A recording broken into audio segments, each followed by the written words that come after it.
नमस्कार दोस्तों, only super quiz YouTube channel में आपका हार्दिक स्वागत है। बहुत सारे बच्चों के कमेंट आ रहे थे कि सर ईडियम फ्रेजेस की क्लास लाई जाए, तो आज हम आपके लिए ईडियम फ्रेजेस की क्लास लेकर आए हैं, जिसके अंदर होंगे ईडियम फ्रेजेस प्लस एंटोनियम सिनोनियम भी आपसे आज पूछा जाएंगे। तो चलिए क्लास की शुरुआत करते हैं। फर्स्ट क्वेश्चन है क्रॉस कोड। ये पहले ईडियम फ्रेजेस हैं, इसका मतलब बता देता हूँ। क्रॉस वर्ड का मतलब होता है लड़ना, टू क्वेरल और फाइट, यानी लड़ाई करना। ये तो बढ़ते हैं हम अगले ईडियम फ्रेजेस की तरफ। ईडियम फ्रेजेस नंबर 2 है ऐड फ्यूल टू फायर। अब इसको आप ध्यान से पढ़ेंगे तो इसका आंसर है आग में घी डालना, यानी किसी बात को भड़काना। इंग्लिश में इसको कहते हैं to make a matter worse, यानी किसी काम को बेकार बनाना। एक बार फिर से बता देता हूँ, ऐड फ्यूल टू फायर यानी आग में घी डालना, किसी बात को भड़काना। अब बढ़ते हैं ईडियम फ्रेज नंबर 3 की तरफ। ईडियम फ्रेज नंबर 3 है बीट ब्लैक एंड ब्लू। इसका मतलब है अत्यधिक पिटाई करना। बीट ब्लैक एंड ब्लू का मतलब होता है अत्यधिक पिटाई करना, बीटिंग मर्सिलेसली या बीटिंग मर्सिलेसली। बढ़ते हैं ईडियम फ्रेजेस नंबर 4 की तरफ। ईडियम नंबर 4 है keep one's card close to one chest. अब इसका मतलब देखिए, किसी बात को छिपाना, यानी हाइडिंग समथिंग। अगर आप किसी बात को छिपा रहे हो, यानी आप क्या कर रहे हो, keep one's card close to one chest. अब इस इमेज में आप देख सकते हैं, इसलिए क्या कर रहा है, ये अपने पत्तों को छिपा रहा है। इस पत्ते से ये बताया गया है कि ये कुछ छिपा रहा है। इससे आप समझ सकते हैं इसका अर्थ हुआ किसी बात को छिपाना, हाइडिंग समथिंग। बढ़ते हैं रूल ईडियम नंबर 5 की तरफ। ईडियम नंबर 5 है रीड बिटवीन द लाइंस। इसका अर्थ देखिए, इसका अर्थ है छिपा हुआ अर्थ समझ जाना। यानी मान लो मैंने आपको कोई उल्टी पुल्टी बात बताई और आप उसका अर्थ समझ गए, यानी आपने क्या किया, आपने रीड बिटवीन द लाइंस किया, यानी आप मेरी बात का छिपा हुआ अर्थ समझ गए। इसको इंग्लिश में बोलते हैं to understand the hidden meaning, यानी छिपा हुआ अर्थ समझ जाना। तो बढ़ते हैं ईडियम नंबर 6 की तरफ। ईडियम नंबर 6 है फिश आउट ऑफ वाटर। अब आप सोचिए, अगर मछली पानी के बिना रहेगी तो वो कैसी, वो कष्टदायक स्थिति में रहेगी। तो इसका मतलब भी यही है, कष्टप्रद अवस्था में। इंग्लिश में out of one's usual and comfortable place, यानी किसी भी साधारण और आरामदायक जगह से बाहर होना। मछली के लिए आरामदायक जगह पानी है, तो अगर वो पानी से बाहर निकल जाएगी, यानी वो कष्टप्रद अवस्था में चली जाएगी। आप कोई समस्या में हो तो आप ये कह सकते हो फिश आउट ऑफ वाटर। बढ़ते हैं ईडियम नंबर 7 की तरफ।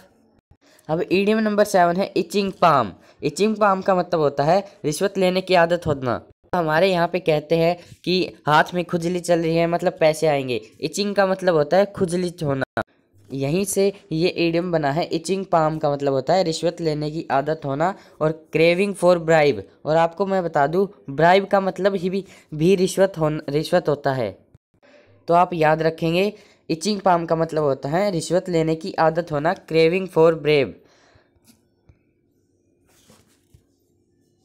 बढ़ते हैं ईडियम नंबर 8 की तरफ। तो ईडियम नंबर 8 है an old flame. Old flame, अब ओल्ड फ्लेम का मतलब होता है पुराना प्यार। A person one had a romantic relationship with in the past, यानी एक ऐसा व्यक्ति जिससे आपके रोमांटिक रिलेशनशिप थे, उसे हम ओल्ड फ्लेम कहेंगे, यानी पुराने प्यार को ही ओल्ड फ्लेम कहेंगे। आप इस पिक्चर को देखकर समझ सकते हैं, ओल्ड फ्लेम का मतलब होता है पुराना प्यार। अब बढ़ते हैं ईडियम नंबर 9 की तरफ। अब ये ईडियम नंबर 9 हिंदी में कई जगह यूज होता है, और आपको ये शायद पता भी होगा कि मगरमच्छ के आंसू। मगरमच्छ के आंसू आपको पता होगा, इसको कहते हैं, मगरमच्छ के आंसुओं को कहते हैं,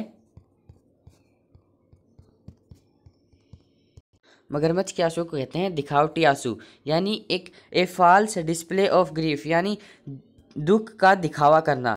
जो दुख आपके पास नहीं है उसका आप दिखावा करें, उसको क्रोकोडाइल टीयर्स कहते हैं। अब हिंदी में हम बोलते हैं उसके तो मगरमच्छ के आंसू है, यानी उसके दिखावटी आंसू है, वह असली में नहीं रो रहा। और मगरमच्छ के आंसू नहीं होते हैं, और अगर होते हैं तो वो दिखावटी होते हैं, जिसको हम क्रोकोडाइल टीयर्स बोलते हैं, यानी दिखावटी आंसू। तो बढ़ते हैं ईडियम नंबर 10 की तरफ। ये है ईडियम नंबर 10। ये है सी पिंक एलिफेंट, यानी इसका मतलब होता है अत्यधिक नशा के कारण उन चीज़ों को देखना जो वास्तव में न हो। यानी किसी व्यक्ति ने नशा किया और वो उन चीज़ों को देख रहा है जो सच में नहीं है, तो उसको हम कहेंगे सी पिंक एलिफेंट, और इंग्लिश में any visual hallucination, any visual hallucination. तो ये तो आपको याद हो गया होगा। अब ईडियम फ्रेजेस तो आज के लिए बस इतना ही, लेकिन अब हम सिनोनियम और एंटोनियम की शुरुआत करते हैं। तो पहला सिनोनियम आपके सामने है। पहला सिनोनियम है बेलिजरेंट। इसके ऑप्शन है peaceful, noisy, hostile, Kochas. Sorry, ये कोचस नहीं है, ये कोटियस है। तो कमेंट में अपना आंसर देंगे। अगर नहीं आता तो एक सेकंड वेट कीजिए, मैं बताता हूँ। मैं आपको बेलिजरेंट का मीनिंग बता देता हूँ। बेलिजरेंट का मीनिंग होता है लड़ाकू, यानी जो अत्यधिक लड़ाई करता हो। मैं आपको ऑप्शंस के भी हिंदी मीनिंग बता देता हूँ, फिर आप कमेंट करके बता देना। ए पीसफुल, पीसफुल यानी काम एंड क्वाइट, जो शांतिपूर्ण हो। नोइजी, नोइजी मतलब शांतिपूर्ण हो। नोइजी, नोइजी मतलब होता है शोर मचाना। होस्टाइल, होस्टाइल का मतलब होता है विरोधी या एनिमी और शत्रु। डी कोटियस, कोटियस का मतलब होता है बिल्कुल सटीक। तो ये बेलिजरेंट, बेलिजरेंट का मतलब होता है लड़ाकू। तो इसका राइट आंसर होगा शोर मचाना, noisy. B is the right answer. तो अगला है एंटोनियम, यानी विपरीतार्थी। ये जो टर्मिनेट शब्द है, इसका आपको उल्टा बताना है। मैं आपको टर्मिनेट की हिंदी बता देता हूँ।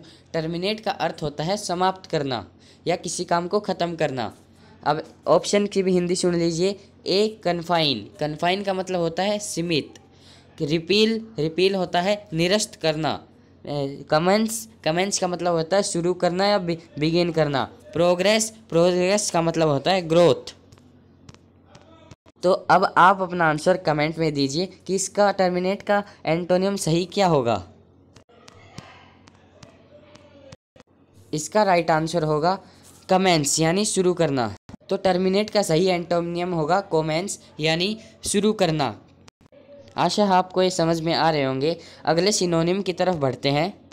अगला सिनोनिम आपकी स्क्रीन पर है कॉन्ट्राबैंड। इसके ऑप्शन है बर्गल्ड, स्मगल्ड, बेफल्ड या जगल्ड। मैं आपको कॉन्ट्राबैंड का अर्थ समझा देता हूँ। कॉन्ट्राबैंड का मतलब होता है तस्करी, किसी चीज़ को गैर कानूनी तरीके से आयात या निर्यात करना। जैसे आजकल भारत में ड्रग्स की तस्करी बढ़ गई है, तो इसको हम कॉन्ट्राबैंड बोलते हैं। इसके ऑप्शन की भी मैं हिंदी बता देता हूँ। ए बर्गल्ड, बर्गल्ड का अर्थ होता है चोरी करना। स्मगल्ड, स्मगल्ड का अर्थ होता है तस्करी, यानी बी इसका राइट आंसर होगा। बेफल्ड, बेफल्ड का होता है कन्फ्यूज या उलझन में पड़ना। जगल्ड, जगल्ड मतलब कई काम एक साथ करना। अब अगला सिनोनिम है इंसोलेंट। इंसोलेंट के ऑप्शन हैं बोल्ड, डर्टी, फ्यूड या ल्यूसिड। अब मैं इंसोलेंट का आपको मतलब बताता हूँ। इंसोलेंट का मतलब होता है बदतमीज या बेवकूफ़। ऑप्शन ए बोल्ड, बोल्ड का मतलब होता है दबंग। बी डर्टी, डर्टी का आप सभी को पता है गंदा। सी फ्यूड, फ्यूड का मतलब होता है झगड़ा। डी और ल्यूसिड, ल्यूसिड का मतलब होता है चमकदार। तो कमेंट कीजिए इसका आंसर।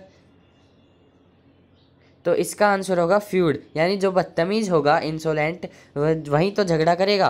तो इसका आंसर होगा सी। बढ़ते हैं हम अगले सिनोनिम की तरफ। अगला सिनोनिम है सोर्डिड।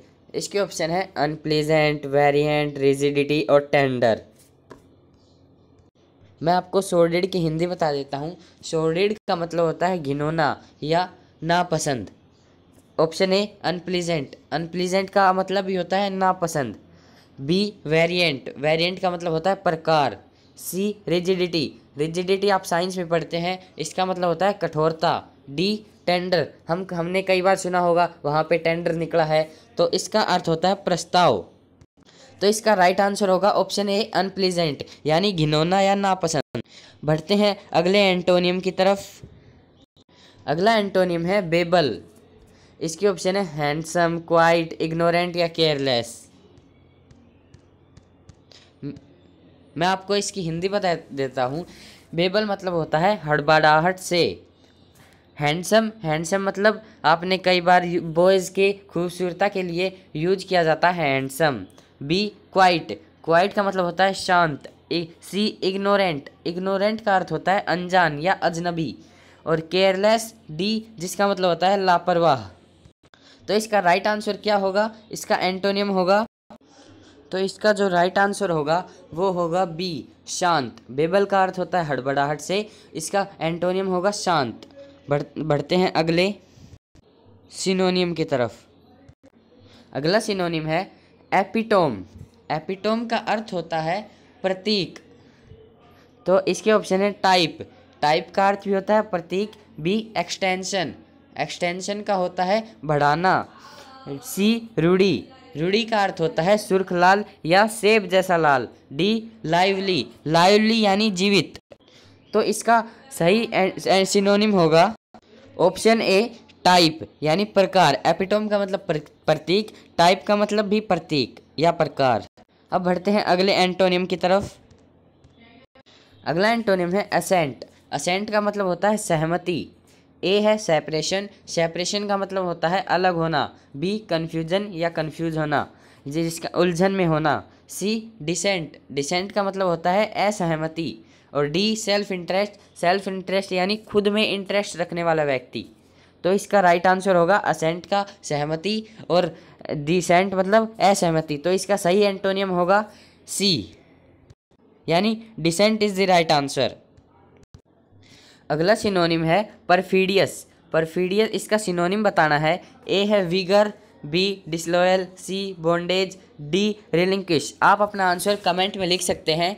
वैसे मैं इसकी हिंदी बता दूं, परफिडियस का मतलब होता है दगाबाज या धोखेबाज। ए विगर, विगर का मतलब होता है ताकत। बी डिसलॉयल, डिसलॉयल का मतलब होता है दगाबाज। सी बॉन्डेज, बॉन्डेज का मतलब होता है गुलामी। डी रेलिंक्विश, रेलिंक्विश का मतलब होता है त्याग देना। तो इसका जो राइट आंसर होगा वो होगा बी, यानी दगाबाज, डिसलॉयल। परफिडियस का मतलब भी दगाबाज या धोखेबाज, डिसलॉयल का मतलब भी दगाबाज या धोखेबाज। तो दोस्तों आज के लिए बस इतना ही। आपको ये वीडियो कैसी लगी कमेंट में ज़रूर लिखें।